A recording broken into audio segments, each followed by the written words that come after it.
Shabbat Shalom. Vamos aguardar a chegada dos nossos irmãos para mais uma aula teológica. Já são 21 horas e alguns segundos e nós gostaríamos de que você, que está chegando agora, abrisse uma sala para que outras pessoas pudessem também participar desta aula. É muito importante, irmãos. É muito importante que outras pessoas participem conosco. Nós não temos meios para difundir os ensinos que Deus tem nos trazido. Então nós contamos com a participação de cada um de vocês, né? Se você puder abrir uma sala, abra. Hoje nós vamos tratar de um tema bem bacana, um tema muito interessante. Você vai gostar. Vamos aguardar enquanto as pessoas vão entrando, né? Que entra um, sai. E enquanto eles estão entrando, nós vamos nos ajeitando. Eu tentei fazer uma transmissão pelo computador, mas não tive êxito, né? Então eu tive que entrar no smartphone e não é a melhor coisa. Na verdade, é bacana, mas não é o melhor. Então até a iluminação a gente tem que ajeitar.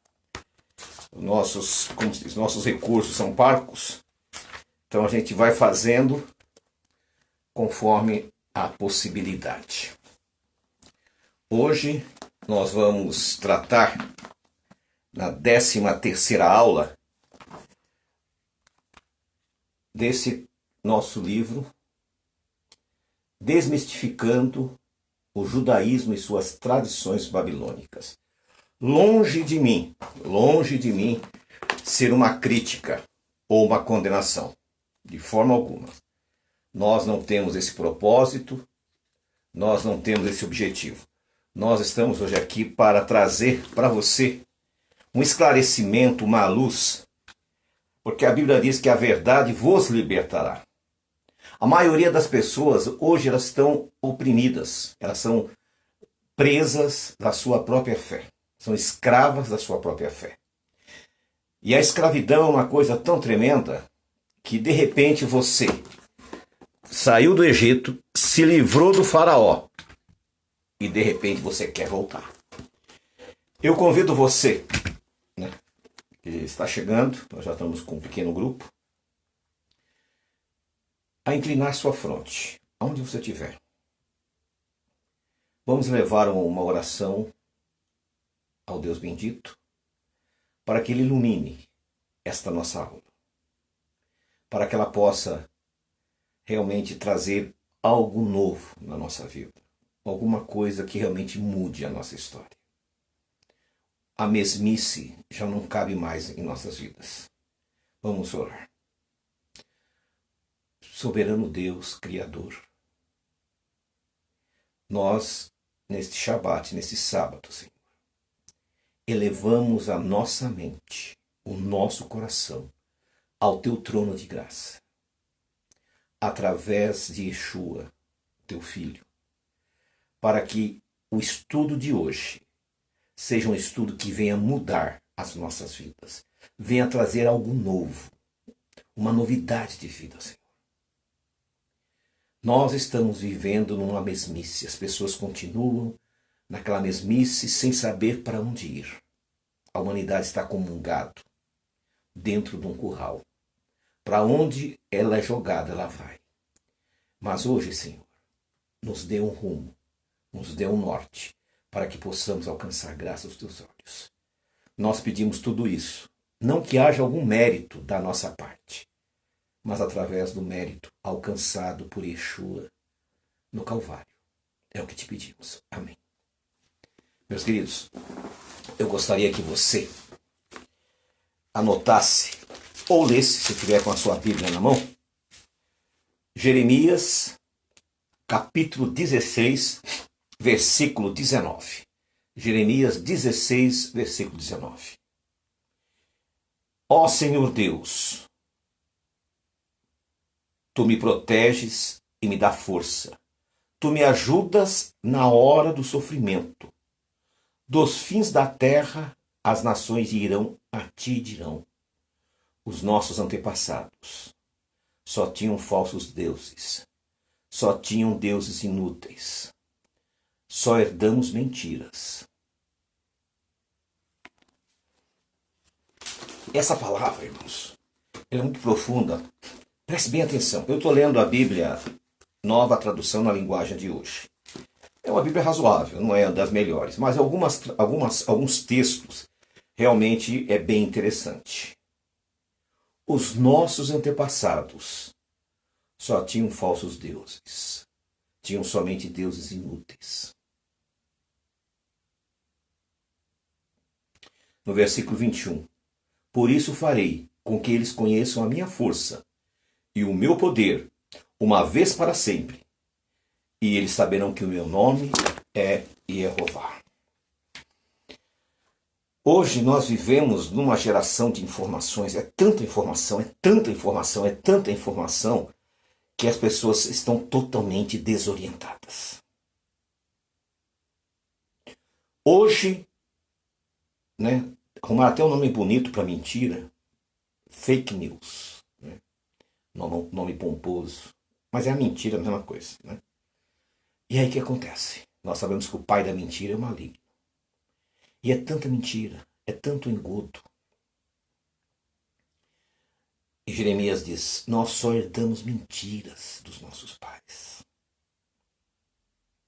Jeremias pregou 23 anos. Todos conhecem a história dele. Foi chicoteado, foi espancado, foi preso, foi jogado num poço de lama. E o que aconteceu com o nosso amigo Jeremias? Alertou Israel que tudo queria acontecer. Mas eles insistiram e permaneceram no erro. O rei tinha um falso profeta e ele desmentia tudo o que Jeremias falava. Mas sabe por quê? Porque os falsos profetas têm vantagens com relação àqueles que falam a verdade. Sabe qual o motivo? Eu vou falar para você. O falso profeta fala aquilo que você quer ouvir. O falso profeta, ele coloca em você uma falsa esperança. Agora, aqueles que servem ao Deus bendito, não. Esses trazem palavras que são palavras, às vezes, firmes e determinantes. Talvez não é aquilo que você quer ouvir, mas é a melhor coisa que você pode fazer na tua vida é seguir aqueles conselhos. E foi justamente, irmãos, é isso que eu queria falar com vocês. Quem não me conhece, eu fui criado no movimento dos adventistas. Até aos 30 anos de idade. Praticamente nasci lá. E existiu uma coisa muito importante na minha vida ali. Uma gratidão muito grande. Em minhas orações, eu agradecia sempre ao Deus bendito por Ele ter me resgatado. E eu dizia assim, o Senhor, dos meus primos, da minha família, eu sou o mais insignificante. Muito obrigado, Senhor, por ter me alcançado. E eu tinha uma crença total, irrestrita, porque ela era a única igreja cristã que eu conhecia, que guardava o sábado e não comia alimentos impuros. Essa era a minha base de eliminação. As demais religiões, o que acontecia? As demais religiões eu já ignorava. Se a Bíblia manda guardar o sábado, não comer alimentos impuros, e a igreja ensina que pode, está fora. Com o passar do tempo, eu descobri que existiam outros movimentos sabatistas. Shalom, meu irmão Meso. Seja bem-vindo. Shalom, irmão Geraldo, Wellington, Jadeilson. Sejam bem-vindos. Então, meus irmãos, com o passar do tempo eu descobri que existiam outros movimentos. Existia a Igreja de Deus do Sétimo Dia no Brasil. Existia a Igreja de Jesus Cristo do Sétimo Dia em Portugal. E existia a Igreja de Deus Universal. E esta igreja era muito interessante, porque além do sábado, da alimentação, eles celebravam as festas. E esta foi a última igreja cristã a qual eu tive junto com eles. Eles não chegaram a ter igrejas no Brasil. A cada 60 dias vinham representantes dos Estados Unidos e nós nos reuníamos aqui num hotel em São Paulo, na Avenida Paulista, e ali nós fomos aprendendo. E a história deste homem, o nome dele é Armstrong, é uma história muito linda. Na década de 30, ele era jornalista. A esposa entrou na igreja adventista do sétimo dia. E esse homem ficou doido. E ele disse, você é maluco, esse negócio aí de crente, isso é coisa para doido. Nós somos pessoas da classe alta, nós somos pessoas de nível. O que você está fazendo aí? Você é maluca? E ela dizia, porque você não conhece Jesus. Você não encontrou com ele ainda. Ele falou, eu não conheço esse tal de Jesus não, mas vou conhecer. E vou provar que você está errado. Sem ela saber, ele foi lá e comprou uma Bíblia. E começou a estudar, começou a estudar, começou a estudar. Foi se aprofundando, foi se aprofundando. Um dia ele chamou ela e falou, minha esposa, vem cá. Eu não falei que ia provar que você estava errada? Ela diz, impossível.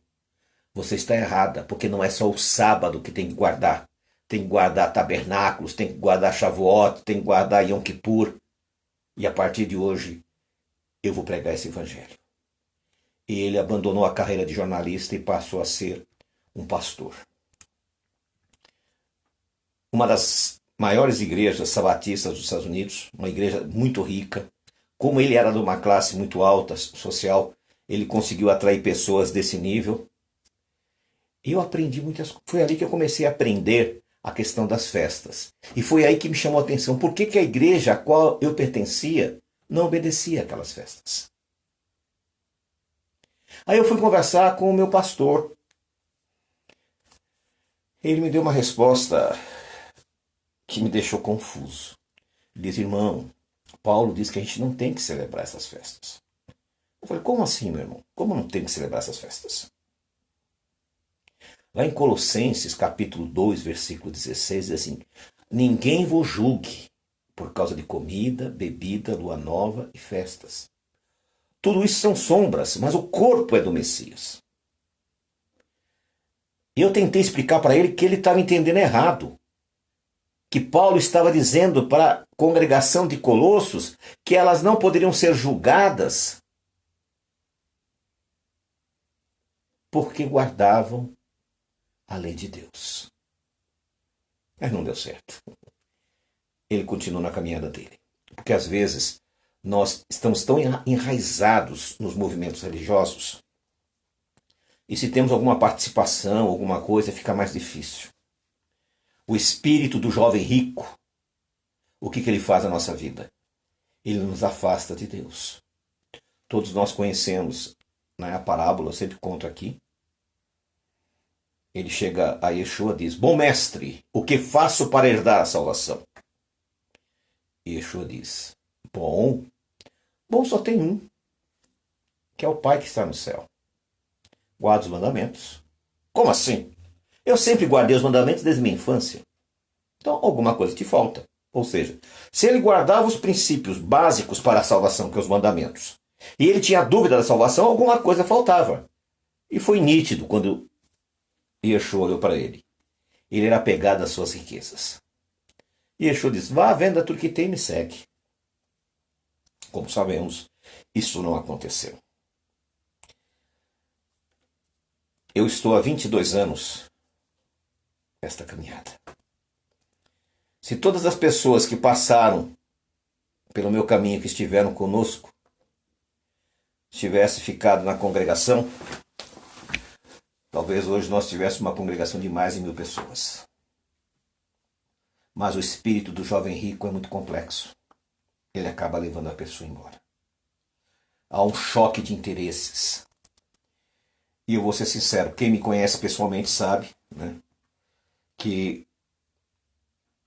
eu tenho feito esse trabalho unicamente por amor. Tem pessoas que têm fascinação. Tem pessoas que têm interesse. Eu não tenho interesse nenhum nesse trabalho. Eu faço porque é uma determinação do meu Deus. O meu coração, ele clama para salvar almas. E esta salvação é muito importante. Sabe por quê, irmãos? Porque nós temos que começar a olhar o que está acontecendo no nosso mundo. Quando eu comecei a escrever esse livro, esse é o número 1. O 2 e o 3 já está pronto. O 4, que não está nessa trilogia, já está esboçado. Eu comecei a perceber que aquela palavra de Jeremias que eu disse no começo, nós só herdamos mentiras, era muito verdade. Quando eu conheci o movimento messiânico no Brasil, eu, o Rocha Gilney, somos um dos pioneiros, o Rocha Maurício, o Altair Junqueira, que ele se intitula Ixai, fala que é Ixai o nome dele, o Gilberto Branco, o Efraim Matos. Nós somos os pioneiros que começamos no Brasil o movimento, né, de volta para Israel. Levar a igreja para Israel. Só que nessa caminhada eu comecei a perceber que havia algumas coisas que não estavam em harmonia com a palavra. Na verdade, nós estávamos judaizando a igreja e não trazendo a Torá para dentro da igreja. E com o passar dos anos eu percebi que o movimento se dividiu, de um lado messiânico, de outro lado nazareno, e esses dois movimentos tornaram-se satélites daquele grupo que mais os odeia, que são os judeus ortodoxos. O judaísmo ortodoxo, ele tem repúdio pelo judaísmo messiânico e pelo judaísmo nazareno. Por outro lado, os seguidores desses dois movimentos são apaixonados, são assim, parece que estão hipnotizados pela essa crença que não é a crença dada a Moisés. Não é a religião de Moisés, não é a religião dos profetas, não é a religião de Yeshua. Ao contrário, Yeshua condenou em todo o seu ministério os fariseus, que são esses que hoje que chamam judaísmo ortodoxo. O judaísmo ortodoxo, que hoje que está no mundo, ele foi formatado no século XV e XVIII. Não é aquele que foi lá no século II, quando deixou de ser fariseu e passou a ser o judaísmo. Com o passar dos séculos, ele foi incorporando crenças dos povos aos quais eles conviviam. Incorporaram a reencarnação, transmigração de almas, né? E outras coisas mais, que não é nosso assunto hoje, eles foram incorporando. E o que acontece? As pessoas, quando elas amam Yeshua, mas de repente elas criam uma fascinação pelo esse movimento chamado judaísmo. Só que vocês não conhecem esse movimento. Vocês não conhecem a verdade. A Bíblia diz que a verdade vos libertará. E quando eu comecei a pesquisar, para escrever esse livro, cada pasada que eu dava no buraco, o buraco se afundava mais.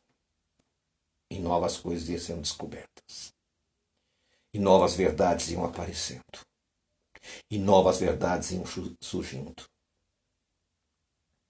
Só que hoje, muitas pessoas têm medo de falar para você a verdade. A Bíblia é clara, a verdade vos liberta. E eu quero ser uma pessoa livre. Eu quero ser uma pessoa que tem um espírito e um coração liberto. Eu não quero viver de fantasia. Eu não quero viver de enganos. A vida passa como um sopro. Nós temos preparado material para que as próximas gerações, se elas tiverem, se elas existirem nesse sistema ainda, né? Que essas próximas gerações, elas possam ter ciência da verdade. Elas não caiam nos engodos. Porque muitas vezes as pessoas preferem deturpar as escrituras sagradas, preferem dizer que a Bíblia está errada, do que admitir que as pessoas que contaram a história para você estão errado. Um exemplo interessante. A Bíblia fala sobre a mulher adúltera que foi levada para que Yeshua, o Messias, a julgasse. Nós sabemos que a história está totalmente contrária. Quem deveria julgar é o Sinédrio, em primeiro lugar. Para acontecer isso, o homem tinha que estar junto. Jesus não tinha nada, ele não era sacerdote, não pertencia ao Sinédrio, por que foi levar isso para ele? Mas uma coisa chama a atenção, é que o relato diz que ele começou a escrever no chão. Ele começa a escrever no chão o pecado daqueles que estavam ali. Vamos parar para refletir nisto. Não era característica dele, ele era um homem de revide. Toda vez que ele recebia uma crítica, ele automaticamente dava a resposta. Em Mateus 15, quando os fariseus falaram, os seus discípulos transgridem a Torá porque não lavam as mãos. Não, os seus discípulos transgridem a Torá porque colhem espigas. E ele disse, vocês transgridem a Torá por causa das suas tradições. Então, ele era um homem de revide, ele é aquela coisa, bateu, levou. Criaram um Jesus, um Yeshua, muito passivo, que não era a característica dele. Você vê lá quando ele chega no templo e vê aquele balbúrdia com a atitude dele. Ele não chegou e falou, irmãos, vocês não podem negociar desse jeito, vocês não podem fazer essas coisas. Não foi assim, a história vocês conhecem. Então, de repente, nesse caso em especial, quando eles levam essa mulher, nós temos que fazer uma análise aqui sintática do texto. Vamos tentar descobrir coisas que as pessoas não enxergaram no texto ainda. Em primeiro lugar, esse texto mostra que uma mulher é arrastada, um vexame total, uma humilhação total, todo mundo vendo aquela situação, não sabemos a situação em que ela se encontrava, por homens vis, e esses homens maus, que se colocavam como santos, como os líderes religiosos, esses homens maus, quando ele começou a olhar no chão e viu que se tratava o seu pecado, foram indo embora. Aí vem a pergunta, como assim? Aonde está o muro das lamentações? É tudo pedra. Ali é tudo pedra, não tem como escrever no chão. Aí vem a palavra. Não, isso é um enxerto que foi colocado. A Igreja Católica pegou uma rede de pessoas e colocou um enxerto. A troco de quê? Quando você vai falar um negócio desse, a pergunta, a troco de que alguém ia fazer essa modificação? Ganhou o que com isso? Porque quando você faz um enxerto para beneficiar a sua fé, é uma coisa, mas aí não tem o que ganhar. Outra vez, Yeshua sai do templo. Estão andando. O sol está batendo nele, ele era muito lindo. E os discípulos estavam extasiados com a beleza. Ó Senhor, olha que coisa linda! E Yeshua faz uma profecia. Não ficará pedra sobre pedra que não seja derribada.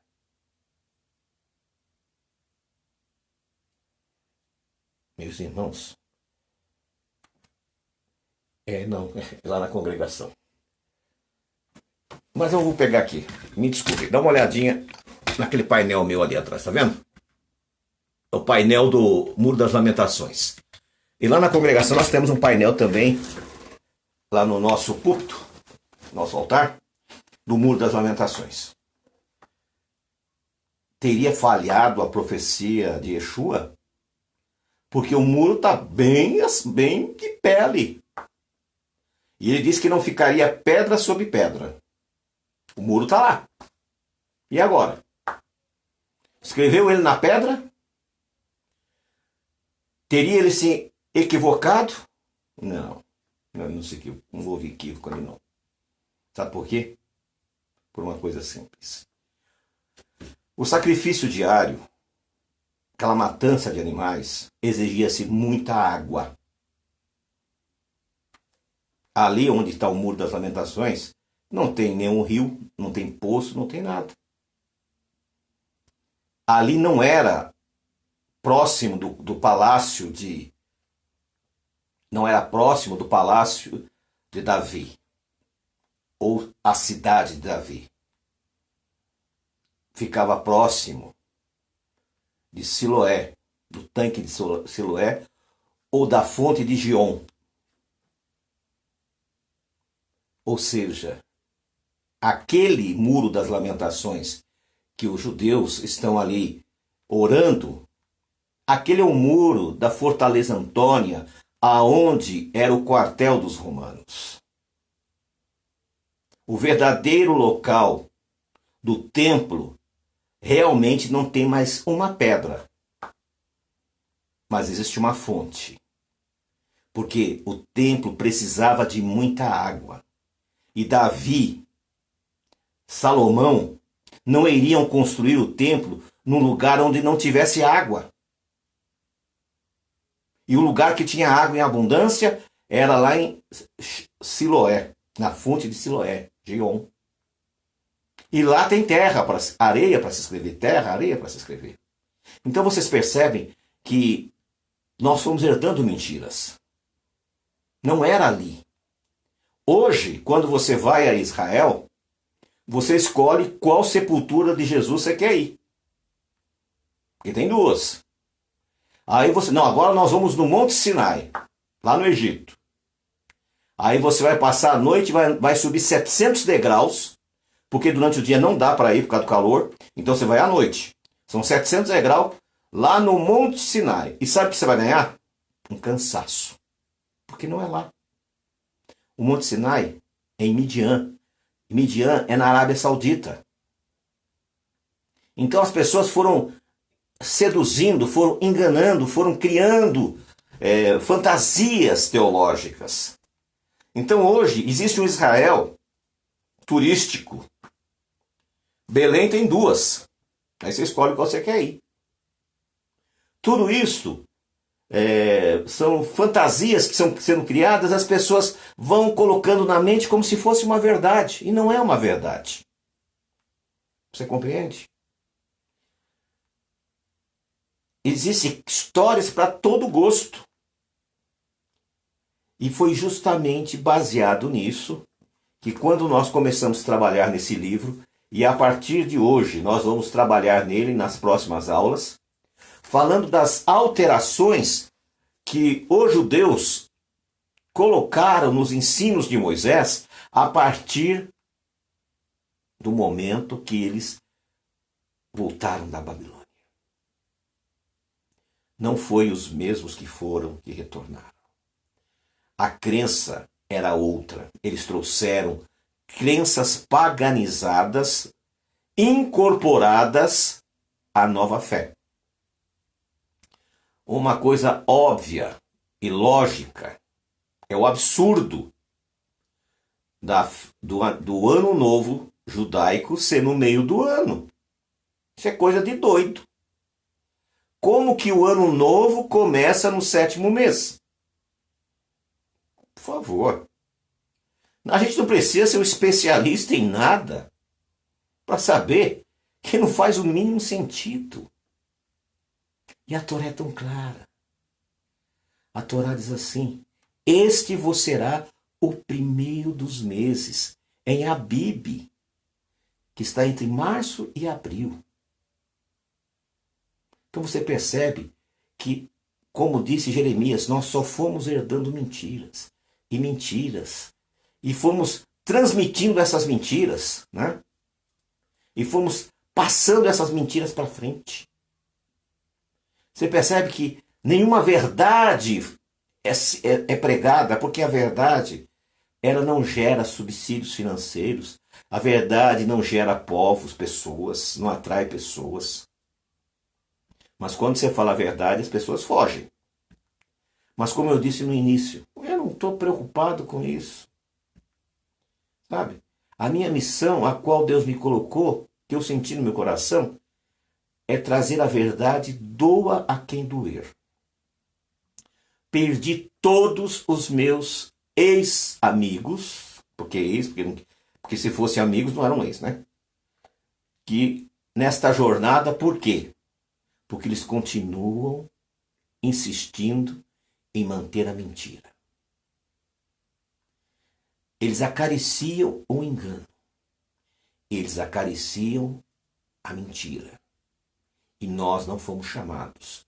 Outra coisa, você já parou para pensar que estamos vivendo em momentos especiais da história desse mundo? Que esta praga é um sinal profético? Eu não vejo ninguém falar isso.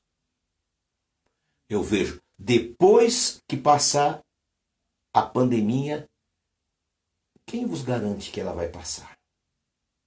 E as sequelas que elas estão deixando nas pessoas?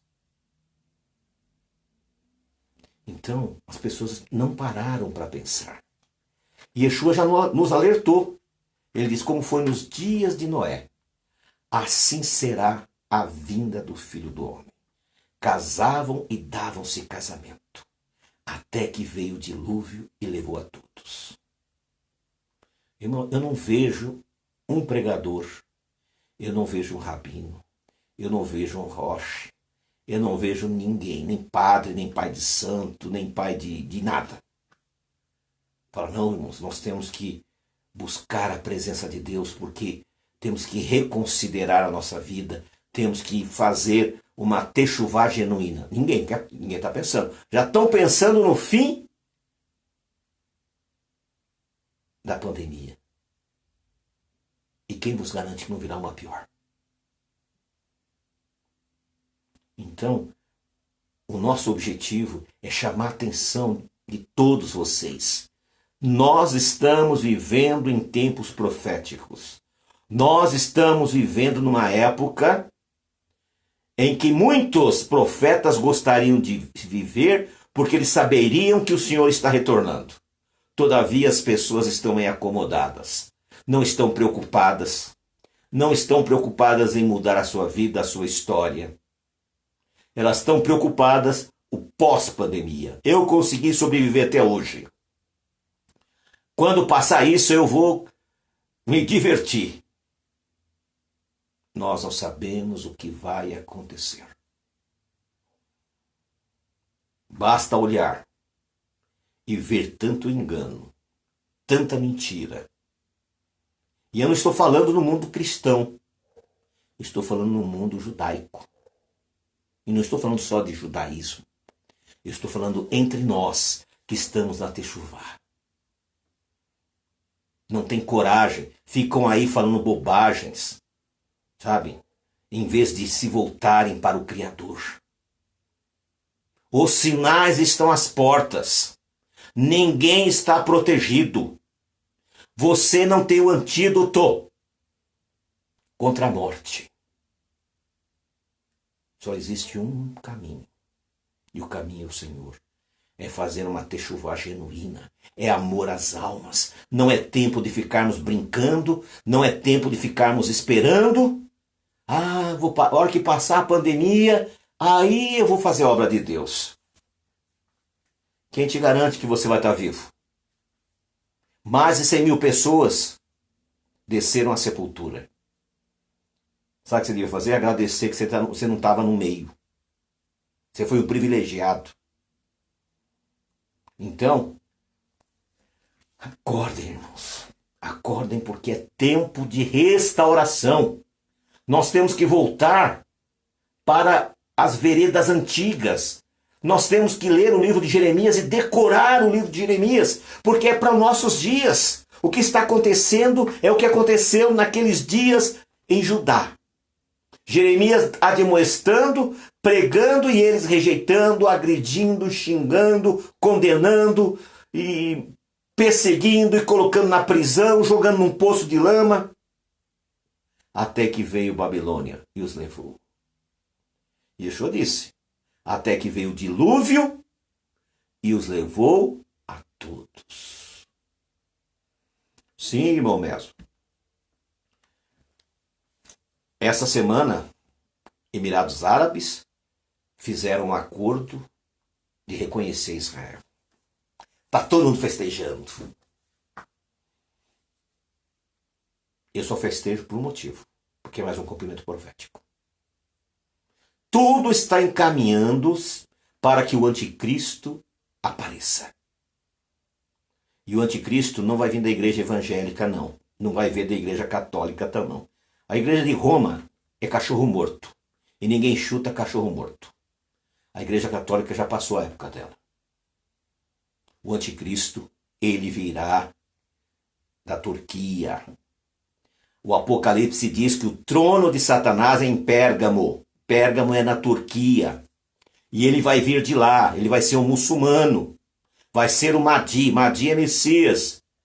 E ele vai, com o poder que os árabes têm, o poder que o Islã tem, o que ele vai fazer? Ele vai dominar o mundo. Está tudo sendo preparado. As profecias estão aí, se cumprindo. E você está preocupada com o quê? Se hoje o anjo da morte passar na tua cama, você tem certeza que você está dentro? O que você fez ao rejeitar a palavra? O que eu fiz ao rejeitar a palavra? É tempo de regressarmos. É tempo de voltarmos para as coisas sagradas, irmãos. Nós vemos Ló. Os anjos que foram salvados disseram: não olhem para trás.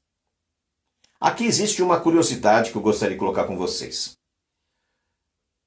Eles foram proibidos de olhar. Mas a Bíblia diz que Abraão olhou e não aconteceu nada.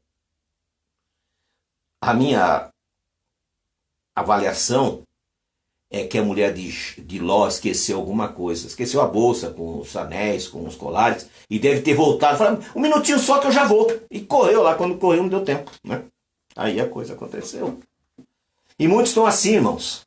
Muitos estão querendo voltar para o Egito. Sabe? O Egito tem cebola, que é muito bom. Tem chibata. Tem castigo, mas tem cebola. Porque escravo gosta de escravidão. Só que Yeshua nos libertou. E nós somos livres. E nós estamos vivendo nos últimos instantes desta história. Eu tenho 40 anos que eu prego. E hoje eu posso dizer, com certeza, Ele está às portas. Ele está retornando. Os sinais estão claros e nítidos. Esta praga que está destruindo as pessoas. Os lares. Eu até brinquei aqui com a Raquel, que no meu Face não aparece, porque eu não tenho muito, mas ela tem muito assembleano. Toda semana morre 2, 3 pastores da Assembleia. Eu falei: terminar a pandemia, acabou a Assembleia. Porque não tem mais pastor. Mas do nosso lado também está morrendo rabino, está morrendo judeu, está morrendo todo mundo. Porque essa praga, ela é interreligiosa. Então, irmãos, é tempo de nós refletirmos. O que nós estamos fazendo da nossa vida?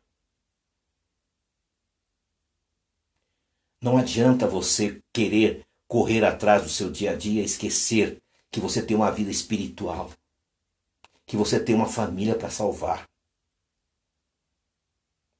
Deus, Ele está nos alertando, os sinais estão aí, né?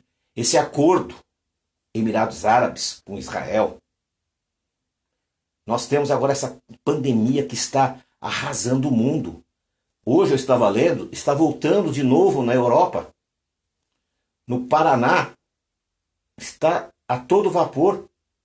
Os hospitais estão lotados. Eu, quando saio na rua, eu fico agoniado de ver as pessoas com a máscara na cara como se aquilo fosse uma coisa normal. E não é normal. Isso é uma praga apocalíptica e nós não estamos fazendo nada para que Deus possa ter misericórdia. Em hebraico é raham. Misericórdia, Senhor. Misericórdia. Raham, Raham, misericórdia, Pai. Que Deus tenha misericórdia para que não aconteça nos nossos lares. Para que nossos entes queridos não sejam acometidos. Eu conversando com a Raquel esses dias, eu disse, a AIDS, a pessoa pegava se quisesse. Mas essa doença, ela não tem como não. Ela está no ar. Quantas pessoas foram acometidas dessa doença e estão dentro de casa, ilhados, nunca saíram, mas foram acometidos. Então não sabemos como que pega, não sabemos nada. Nós sabemos de uma coisa. Volta para teu Deus, ó Israel. É o tempo de nós voltarmos.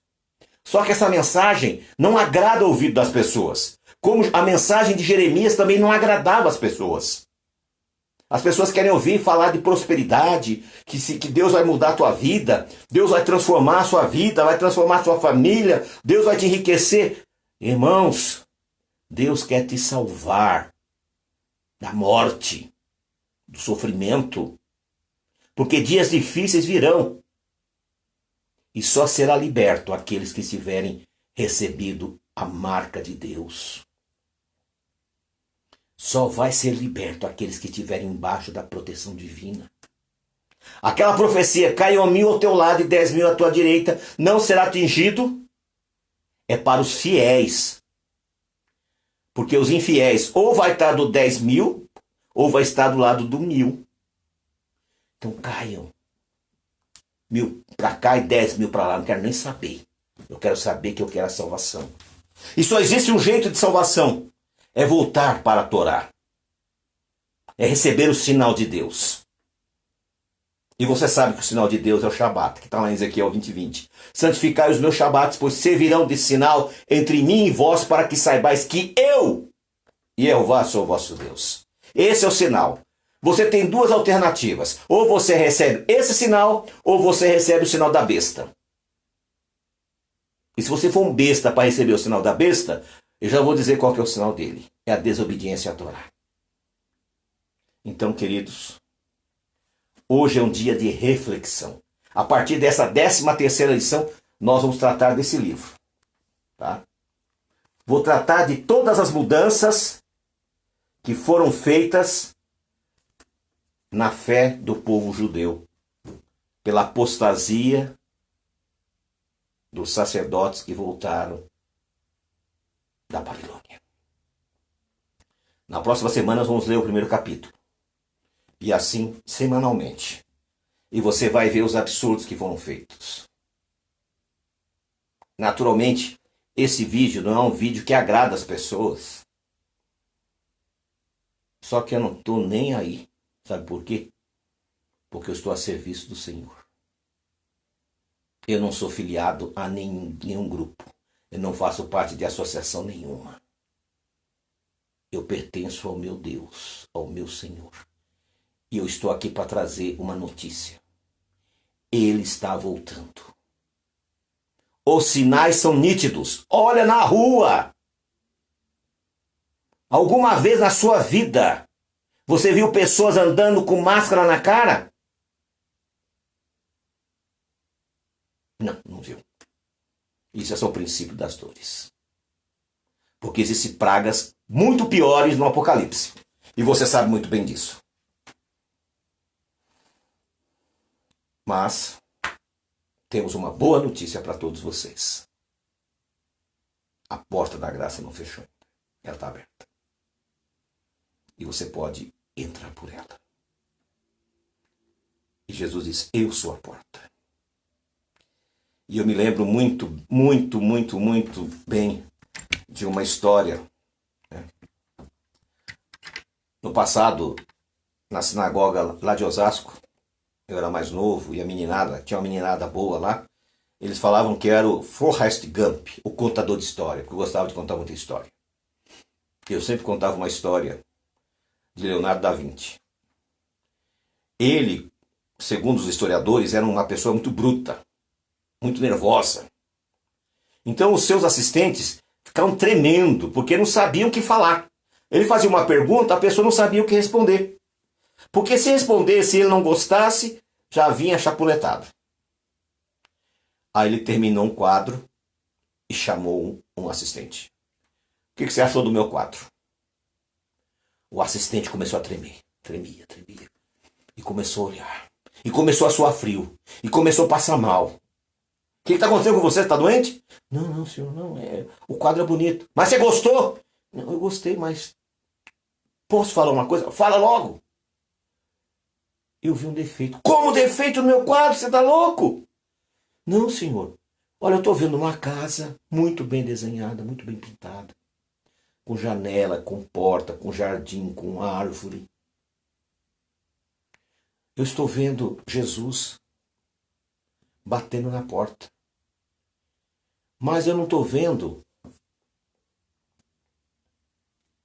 a fechadura da porta. Eu falei, é claro que não tem. Essa porta só abre por dentro. O teu coração só abre por dentro, irmão. Não adianta eu falar nada que não vai convencer você. O Espírito Santo só vai te convencer se você abrir o teu coração. Se você se entregar a Ele. Aí Ele vai abrir as portas. E o Ruach Kodesh, o Espírito Santo, vai vir sobre a tua vida. E você vai tornar-se uma nova criatura. E a tua vida vai ser diferente. E você vai começar a entender tudo o que até hoje não foi entendido. Porque as pessoas, às vezes, até me criticam por ser repetitivo. Não é que eu sou repetitivo. Mas são frases que eu não posso esquecer de falar. Hoje eu já falei meia dúzia de vezes e vou falar mais uma vez. Nós só herdamos mentiras de nossos pais. Aí quando você começa a ver, é verdade. Só mentira. Só engano. Mas ainda é tempo de corrigir. Ainda é tempo de fazer um retorno e pegar as veredas antigas. Ainda é tempo de fazer uma techuvá escritural genuína. Você que vai assistir esse vídeo ou que está assistindo, não tome por pessoal, não é pessoal. Mas, infelizmente, nosso povo brasileiro tem complexo de vira-lata. Ou complexo de patinho feio. Ele é um cisne, mas pensa que é um patinho feio. E ele tem medo de voar. Não tenha medo de crescer na fé. Você não precisa andar em manadas. É melhor você andar sozinho, mas com a verdade, do que, não, mas eu prefiro ir na igreja, ficar lá com as pessoas, né? O teu testemunho também salva as pessoas e também faz as pessoas se perderem. Por isso que é tempo de nós voltarmos para o Senhor. Não temos mais medo de falar a verdade. Não temos mais medo de levar a palavra. Agora ficar aí, sabe, floreando, colocando muita coisinha bonitinha, isso não vai levar a nada. Nós estamos vivendo numa época profética. O pós-pandemia vai ser pré-pandemia e não pós. Porque outras pragas virão. E se você não estiver ligado ao Deus bendito, se Jeová não for o seu Deus, se você escapou dessa, da próxima você não escapa. Conheci várias pessoas que foram recolhidas agora. Que Deus tenha misericórdia da vida de cada um deles. Porque talvez eles não tiveram a oportunidade que você está tendo. Quantas pessoas, como já falei aqui no comecinho da nossa palestra, quantas pessoas já passaram no banco da congregação? Só que eles não queriam isso, eles queriam fantasias, eles queriam criar nomes judaicos, eles queriam se fantasiar de judeu. E nós temos que nos fantasiar de Torá. Vestir a Torá em nossa mente. Porque a única coisa que nos liberta é a verdade. E não a fantasia, não o engano, o engodo. Que Deus tenha misericórdia desta geração. Que Deus tenha misericórdia da tua vida e da minha vida. Não tem sido fácil, irmãos. Não tem sido fácil levar esta obra adiante. Não tem sido fácil. Só através de muita oração.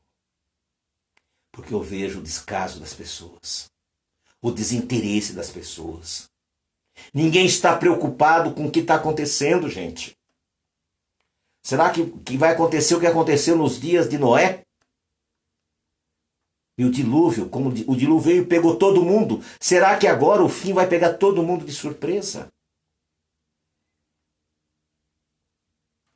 Já fui criticado, e sou criticado, por falar. Mas a Bíblia é bem clara. Se o atalaia ver o inimigo chegando e não der o alerta, da mão dele vai ser cobrado o sangue do justo que pereceu. Então das minhas mãos não vai ser. Eu não tenho compromisso com ninguém, eu tenho compromisso com Jeová. É só com ele que eu tenho. E a verdade vai ser dita, doa a quem doer. Não estou preocupado com nada, estou preocupado em levar a última mensagem de alerta a um povo que está perecendo, irmãos. Essas mais de 100 mil vidas, 99,9% morreram sem conhecer o Senhor Yeshua. Esta conta não pode ficar nas nossas costas. Por isso é tempo de regressarmos à verdade. É tempo de levantarmos o estandarte do Senhor e darmos o alarme.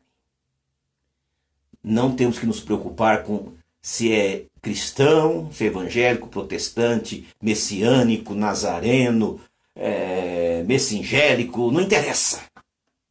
Nós temos que pregar para as almas que esse tempo é um tempo de volta aos princípios básicos da Torá. E o Apocalipse é claro, importa que ensines outra vez. O tradutor colocou que profetiza, que ele profetiza é ensinar. Importa que ensines outra vez. E nós vamos ensinar todas as sextas-feiras, vamos estar aqui, ensinando você a ter um retorno para o Senhor. Se cada um de vocês fizerem a sua parte, muitas vidas serão salvas. Que Deus dê a vocês um feliz Shabat. Reflitam. Compartilhem esse vídeo. Mande para os seus amigos. Não importa que depois a gente xingue. Quem é esse doido? Fala que sou eu mesmo. Não tem problema nenhum, não. Quem é esse maluco? É ele mesmo. Porque Jeremias também é chamado de maluco, de doido. Então mande para os seus amigos. Alerte a sua família, irmãos. O Senhor está às portas. Shabbat Shalom. Até amanhã às 16 horas. Eu conto com vocês. Fiquem na paz.